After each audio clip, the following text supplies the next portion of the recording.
Okay, welcome back to flair college. आज हम start करने वाले हैं चैप्टर 6 इमर्जिंग टेक्नोलॉजीज। और आज का हमारा फर्स्ट जो टॉपिक है वो है definition and overview of emerging technologies. अगर मैं आपको टेक्स्ट बुक में भी दिखाऊं तो 6.1 definition and overview of emerging technologies हमारा टॉपिक है। अब जितनी भी इमर्जिंग टेक्नोलॉजीज हैं जैसा कि artificial intelligence, cloud computing, blockchain, internet things, augmented and virtual reality, 5G technologies, quantum computing and biotechnology, इन सब को हम वन बाय वन आज स्टडी करने वाले हैं। तो अगर आपको टॉपिक समझ आए तो काइंडली चैनल को लाजमी सब्सक्राइब कीजिएगा।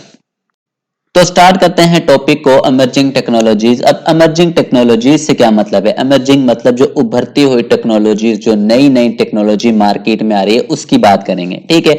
अब वो टेक्नोलॉजी क्या हो सकती है? वो कोई नया टूल भी हो सकता है। अब टूल क्या होता है? जैसा कि हम लास्ट वीडियो में ही हमने देखा था एक्सेल। अब एक्सेल हमारा क्या था? टूल था। क्या चीज बनाने के लिए टूल था? हम जो ग्राफ वगैरह बनाते थे, चार्ट हमने बनाया, लाइन ग्राफ बनाया, वो किस में बनाए थे? बेसिकली एक्सेल में ही तो बनाए। तो एक्सेल बेसिकली क्या है? टूल है। इसी तरह वीएस कोड, वीएस कोड में हमने, आपको याद होगा सेकंड चैप्टर हमने पाइथन की प्रोग्रामिंग की थी। तो प्रोग्रामिंग करने के लिए, हम पाइथन की प्रोग्रामिंग करने के लिए हमें किस चीज की जरूरत पड़ी? इस वीएस कोड की। और जो ये वीएस कोड क्या है? ये एक टूल है, ठीक है।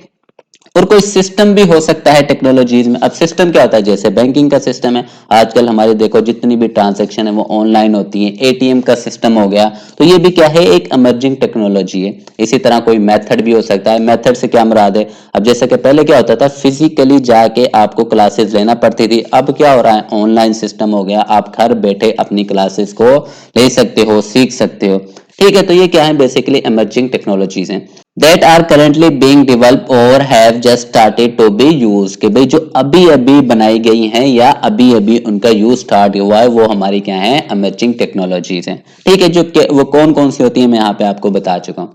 उसके बाद this technologies have potential to change the way of life, ठीक है। हम किस तरह से जिंदगी गुजार रहे हैं, ये जो टेक्नोलॉजीज है उसको बदल देती हैं, ठीक है। जैसा कि बैंक की सबसे बड़ी मिसाल है कि भाई आप डिजिटली मनी को ट्रांसफर करते हो एक जगह से दूसरी जगह। पहले क्या होता था, अगर आपके किसी रिलेटिव को पैसे लेने हैं तो आप क्या फिजिकली जाके उसको दे के आते हो। अब क्या होता है? आप डिजिटली उसको क्या करते हो? पैसे ट्रांसफर कर देते हो।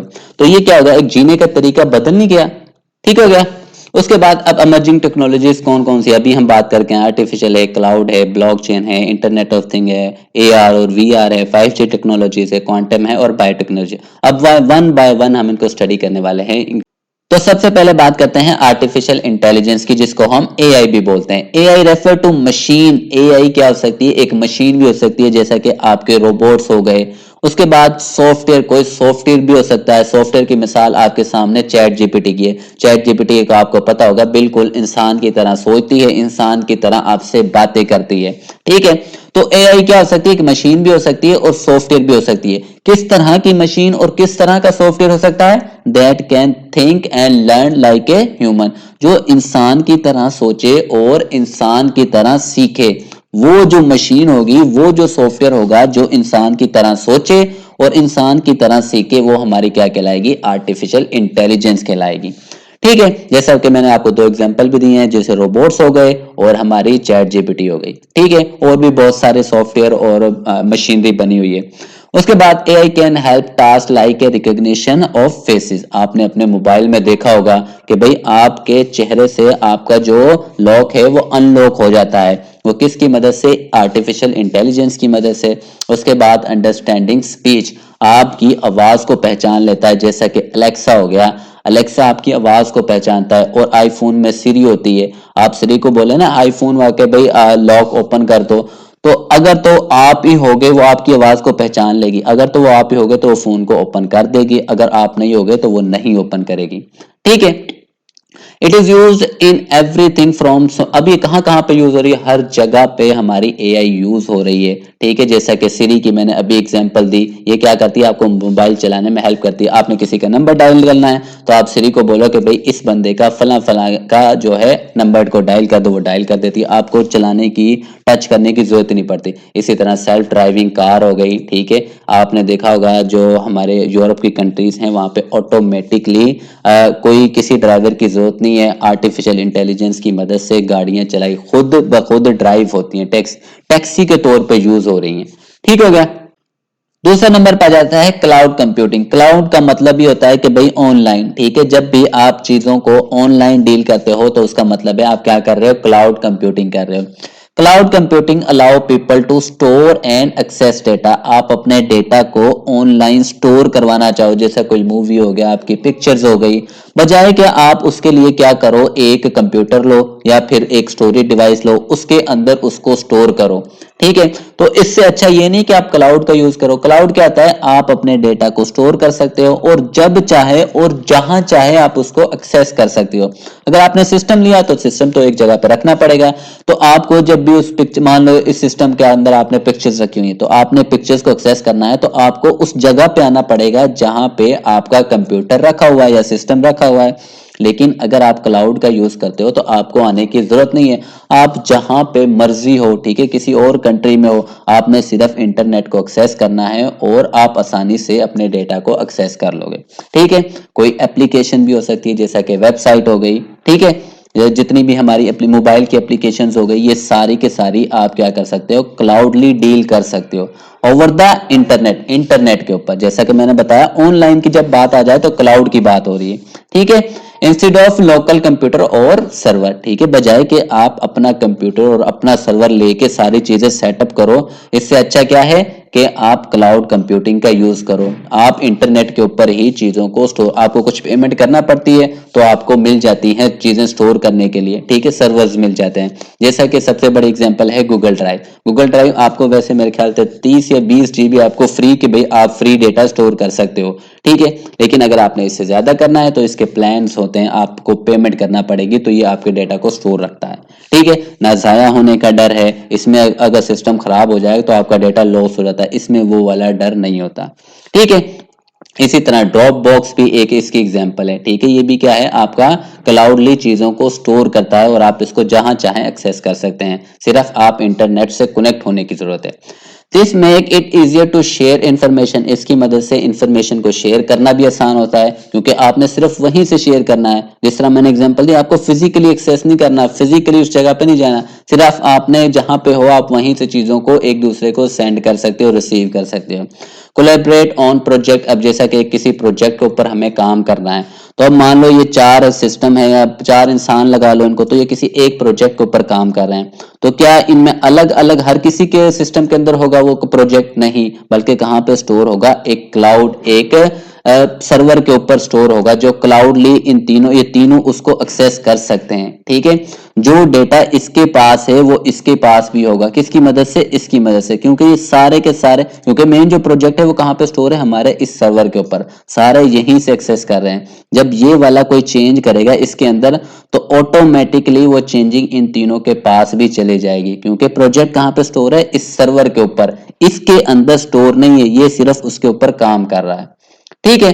तो इसकी मदद से आप प्रोजेक्ट के साथ कोलैबोरेट कर सकते हो, मल्टीपल जगह से बैठ के काम कर सकते हो, ठीक है। मान लो ये किसी और सिटी में है, ये किसी और सिटी में है, ये किसी और सिटी में, ये किसी और कंट्री में, लेकिन आप मिलके क्या कर रहे हो, काम कर रहे हो, किसकी मदद से, क्लाउड कंप्यूटिंग की मदद से, ठीक है। And scale up service without needing expensive hardware, ठीक है। बजाय कि आप अलग अलग सर्वर लेते, अलग अलग चीजों को मैनेज करते, तो आपने क्या किया, एक ही की मदद से सारा कुछ कर लिया। अगर आप अलग अलग करते, इसकी मेमोरी अलग होती, इसको मैनेज करने के लिए अलग रिसोर्सेज चाहिए होते, इसको अलग चाहिए, इसको अलग चाहिए, ठीक है। तो इससे क्या हो जाएगा, हमारा हार्डवेयर के एक्सपेंसेस बढ़ जाते, ठीक है। उन्होंने एग्जांपल भी दी गई, like Google drive, drop box और अमेजोन वेब सर्वर, ये हमारे क्या हैं, क्लाउड कंप्यूटिंग जो हमें प्रोवाइड करते हैं डेटा को स्टोर करने के लिए, मैनेज करने के लिए। तो तीसरे नंबर पे बात करते हैं हम ब्लॉकचेन। ब्लॉकचेन बेसिकली दो वर्ड्स हैं, एक ब्लॉक है, एक चेन है। ब्लॉक सोशल मीडिया वाला ब्लॉक नहीं है, ये क्या है, एक ब्लॉक है जो किसको मेंटेन कर रहा है, रिकॉर्ड को, जिसके अंदर क्या है, रिकॉर्ड है, ठीक है। और चेन, जब मुख्तलिफ रिकॉर्ड्स आपस में क्या हो जाएं, इस तरह से कनेक्ट हो जाएं, एक चेन बना लें, ठीक है। जिस तरह से ये आपको सिस्टम नजर आ रहा है। अभी हमने क्लाउड कंप्यूटिंग पढ़ा था, क्लाउड कंप्यूटिंग में क्या था, एक सर्वर था, उस सर्वर के साथ बाकी सारे सिस्टम क्या थे, कनेक्ट है, ठीक है। मेन जो डेटा स्टोर था वो हमारा इस सर्वर के ऊपर था, इसी से सारे कनेक्ट है, इसी से डेटा ले रहे थे।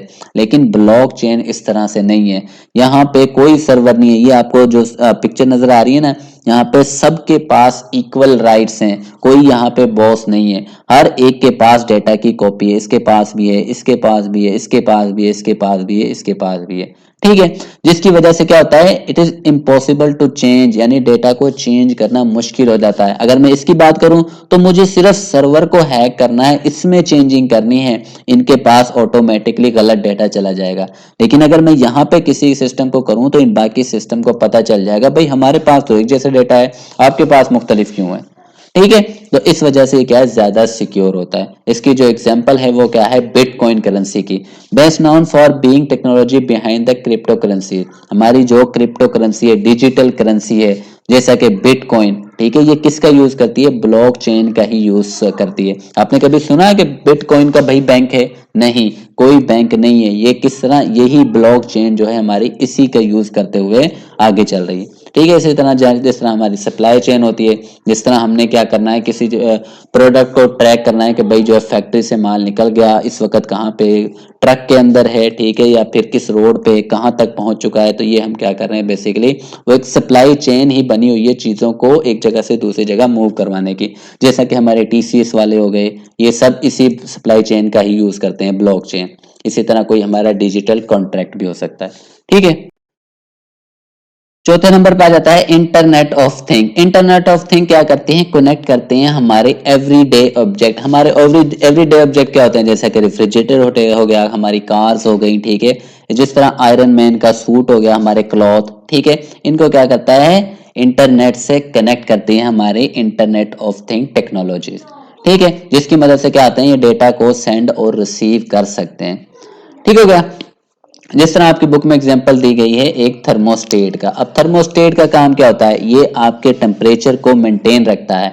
मान लो आपके कमरे में एसी लगा हुआ है, थर्मोस्टेट लगा हुआ है, तो जैसे ही आपका टेम्परेचर, मैं रूम टेम्परेचर हम कह लेते हैं 30 है, ठीक है, तो जैसे ही टेम्परेचर 30 से अबव जाता है तो ये थर्मोस्टेट क्या करेगा, आपके एसी को, एयर कंडीशनर को ऑन कर देगा, ठीक है, और जैसे ही 30 से नीचे जाता है तो ये क्या करेगा, आपके एसी को क्या कर देगा, बंद कर देगा। उसके बाद आता है एगमेंटेड रियलिटी यानी एआर एंड वर्चुअल रियलिटी यानी वीआर। तो पहले बात करते हैं हम एआर की। एआर हमारी क्या करती है, शामिल करती है किसको, डिजिटल एलिमेंट। अब डिजिटल एलिमेंट क्या होते हैं, जैसे हम पिक्चर्स हो गई, ठीक है, हम वीडियोस हो गई, या फिर हम जो हमारी मोबाइल फोन के जरिए हमारी जो वॉइस एक जगह से दूसरी जगह थी, बेसिकली डिजिटली तो जा रही है ना। तो जो एआर है वो डिजिटल एलिमेंट को हमारी जिंदगी में, रियल वर्ल्ड में क्या करती है, शामिल करती है, ठीक है। किसको यूज करते हैं, जैसा कि डिवाइसेस हो गई, हमारे स्मार्टफोन और ग्लासेस वगैरह, ठीक है, और भी मुख्तलिफ डिवाइसेस हैं। ये क्या करती है, डिजिटल एलिमेंट को हमारी जिंदगी में ऐड करती है, ठीक है। जैसा अभी हमने बात की थी, पिक्चर्स हो गई, वीडियोस हो गई, ठीक है, वॉइस एक जगह से दूसरी जगह जाना, ठीक है। एआर की अगर मैं आपको एक बेहतरीन मिसाल दूं तो मान लो आपने एक घर बनाना है, तो आप घर बना के उसके बाद देखोगे ये अच्छा लग रहा है या नहीं। अगर अच्छा नहीं लग रहा तो क्या उसको आप गिरा दोगे, नहीं, बल्कि आप इस तरह नहीं करते, आप क्या करते हो, आप उसको पहले डिजिटली बना लेते हो। इसमें देखो ये मैंने डिजिटली एक बनाया हुआ है जिसमें मुझे नजर आ रहा है कि भाई मेरा जो घर है उसका कलर किस तरह का होगा, ठीक है, उसमें उसका बेडरूम कहाँ पे आएंगे, उसके वॉशरूम कहाँ पे होगा, उसका ओपन एरिया, उसकी डाइनिंग कहाँ पे होगी, उसका गेस्ट रूम कहाँ पे होगा। तो देखो मैंने डिजिटली सब कुछ मुझे पता चल गया। तो ये बेसिकली क्या है, हमारी ऑगमेंटेड रियलिटी है। हमने क्या कर दिया, इसको पहले से ही रियल वर्ल्ड से जोड़ दिया कि भाई बनने के बाद ये इस तरह का नजर आएगा। अगर हम उसे चेंज करना है तो मैं इसी डिजाइन में चेंज कर लूंगा, मुझे तोड़ के दोबारा से बनाने की जरूरत तो नहीं ना पड़ी रियल लाइफ की तरह, ठीक है। तो ये हमने डिजिटली एलिमेंट को हमारी ऑगमेंटेड रियलिटी ने ऐड कर दिया, ठीक है। दूसरे नंबर पे आ जाता है हमारे पास वीआर यानी वर्चुअल रियलिटी। मैं सारा कुछ अरेज कर देता हूं। तो वर्चुअल रियलिटी क्या आती है, create completely virtual environment that you can interact with using special equipment. यानी इससे असल जिंदगी से लेना देना नहीं है। आपने देखा होगा ये हेडसेट आपको नजर आ रहा है, आप अगर इसको लगा के गेम खेलोगे तो आपको बिल्कुल इसी तरह लगेगा कि भाई आप खेल रहे हो, ठीक है, आप इस गेम के अंदर हो, ठीक है। ये असल जिंदगी से आपको बिल्कुल ही अलग ले जाता है, अलग से ही एक वर्चुअल एनवायरनमेंट क्रिएट कर देता है। वीआर की अगर मैं आपको एक बेहतरीन मिसाल दूं तो जो हमारे पायलट होते हैं वो किस तरह से ट्रेन किए जाते हैं, क्या उन्हें एक जहाज दे दिया जाता है, ये लो भाई उड़ाओ, वो तो अगर उसको गिरा देगा, क्योंकि उसे तो चलाना अभी नहीं ना आता, वो तो सीख रहा है, ट्रेनिंग के उसमें, तो अगर वो गिरा देगा तो अरबों का नुकसान ही हो गया। तो उसके लिए क्या होता है, एक वर्चुअल इन्वायरमेंट बनाया जाता है। वर्चुअल इन्वायरमेंट में वो ट्रेनिंग जब करता है ना, उसे ऐसा ही लगता है कि भाई वो जहाज ही उड़ा रहा है और रियल वर्ल्ड में उड़ा रहा है, वो खुद ही चला रहा है। तो उस पे पहले उसको ट्रेन किया जाता है, उसके बाद उसे असल जहाज दिया जाता है कि ये लो भाई उड़ाओ। ठीक है, तो वर्चुअल इन्वायरमेंट हमारा वहां पे यूज होता है। ठीक है, तो ये क्या करता है, बेसिकली हमें उस दुनिया से अलग ही कर देता है। जिस तरह मैंने गेम की एग्जांपल दी थी कि भाई ऐसा ही लगेगा कि आप खुद गेम के अंदर हो। ठीक है, these technologies are used in gaming, education and training. उसके बाद आते हैं हमारी 5G टेक्नोलॉजी। इससे तो आप सब वाकिफ होंगे 4G से, तो ये उसका एडवांस वर्जन है 5G। 5G क्या है, basically next generation of wireless technology. हमारी जो वायरलेस टेक्नोलॉजी है उसका ही एडवांस वर्जन है, offering much faster internet speed and more reliable connection. अभी हम किसका यूज कर रहे हैं, 4G का। तो 4G की कितनी स्पीड है, 10 से लेके 100 Mbps, ठीक है, मेगाबाइट पर सेकेंड, जिसमें हम सोशल मीडिया स्ट्रीमिंग और ब्राउजिंग वगैरह बड़ी आसानी से कर लेते हैं। लेकिन जो हमारी 5G टेक्नोलॉजी है उसकी स्पीड जो है 1 GB से भी ज्यादा हो सकती है। ठीक है, 1 GB तो 1 GB पर सेकेंड, यानी एक सेकेंड में जीबीज में डेटा डाउनलोड कर सकते हो और अपलोड कर सकते हो। ठीक है, जो हमारे किस में आने वाले दिनों में किस में हेल्प करेगा, स्मार्टफोन में। अभी हमारे पाकिस्तान में कोई ये अवेलेबल नहीं है, लेकिन आने वाले वक्तों में हो जाएगी। लेकिन अमेरिका के कुछ सिटीज में, यूके के कुछ सिटीज में, जापान में, वहां पे यूज हो रही है। ठीक है, जो हमारी मूवी होती है ना जीबीज में होती है, वो तो क्लिक करने पे ही, सिर्फ आपने क्लिक किया और ये डाउनलोड हो गई, इतनी ज्यादा स्पीड है इसकी। ठीक है, सेल्फ ड्राइविंग कार्स में यूज होगी, रिमोट सर्जरीज यानी रोबोट हमारी सर्जरीज करेंगे। ठीक है, आने वाले दिनों में इस 5G टेक्नोलॉजी का यूज करते हुए। This will enable better performance for mobile phone, ठीक है, smart devices, even new technologies like AR और वर्चुअल, उनकी परफॉर्मेंस क्या हो जाएगी, बेहतर हो जाएगी। नेक्स्ट जो हमारी टेक्नोलॉजी है वो है quantum computing. Quantum computer use the principle of quantum physics. जो क्वांटम फिजिक्स के प्रिंसिपल हैं उन्हीं को यूज करता है हमारा क्वांटम कंप्यूटर। अगर मैं गलत नहीं हूं तो क्वांटम फिजिक्स में हम क्या करते हैं, छोटे छोटे पार्टिकल्स की स्टडी करते हैं। तो यही हमारा जो है क्वांटम कंप्यूटर इन्हीं असूलों के ऊपर काम करेगा, जिससे क्या होगा, इंफॉर्मेशन को प्रोसेस करने की जो स्पीड है वो जो हमारे आम कंप्यूटर हैं, ट्रेडिशनल कंप्यूटर है, उनसे बहुत ज्यादा फास्ट हो जाएगी। ठीक है, आम जो हमारे कंप्यूटर वो क्या करते हैं, एक टाइम पे एक ही बिट को प्रोसेस करते हैं, या 0 को या 1 को। लेकिन क्वांटम कंप्यूटर क्या करेंगे, 0 और 1 को एक टाइम पे ही प्रोसेस कर देंगे, जिसकी मदद से जो हमारी कैलकुलेशंस है वो बहुत ज्यादा फास्ट हो जाएगी। They have the potential to solve, इसमें ये काबिलियत है, जो हमारे क्वांटम कंप्यूटर इनमें ये काबिलियत है कि वो जो कम्प्लेक्स प्रॉब्लम है जैसे कि एल्गोरिथम हो गए, ठीक है, इनको बहुत फास्ट तरीके से मैनेज करेंगे, प्रोसेस करेंगे, ठीक है, और हैंडल करेंगे। ठीक हो गया।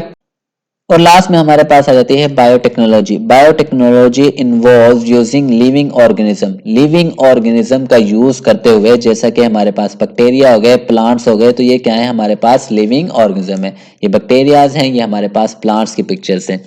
तो इनका यूज करते हुए क्या करते हैं, क्रिएट न्यू प्रोडक्ट, नई नई चीजें दरियाफ्त करते होते हैं, जिसकी मदद से क्या होते हैं, प्रॉब्लम को सॉल्व करते हैं। फॉर एग्जांपल, जैसा कि साइंटिस्ट क्या कर रहे हैं आजकल, इन्हीं दो लिविंग ऑर्गेनिज्म का यूज करते हुए, बैक्टीरिया और प्लांट का यूज करते हुए क्या करते हैं, नई नई मेडिसिन बना रहे हैं। ठीक है, और क्रॉप के लिए भी क्या कर रहे हैं, उसके ऊपर रिसर्च कर रहे हैं, जिससे हमारी पैदावार बेहतर हो सके। मेडिसिन बना रहे हैं ताकि जैसे शुगर जैसी बीमारी, कैंसर जैसी बीमारी, इसका खात्मा किया जा सके। ठीक है, तो develop new medicine, improve crops, ठीक है, हमारी जो फसलें उनकी पैदावार को बढ़ाने की कोशिश कर रहे हैं इन्हीं के ऊपर काम करके। And even create environmentally friendly materials, यानी लिविंग ऑर्गेनिज्म का यूज करते हुए ऐसा मटेरियल बना रहे हैं जो हमारा इन्वायरमेंट फ्रेंडली हो, यानी हमारे इन्वायरमेंट को नुकसान ना पहुंचाए। ठीक है, तो आज के लिए इतना ही। आई होप आपको समझ आ गई होगी। कोई क्वेश्चन हो तो पूछ लीजिएगा। चैनल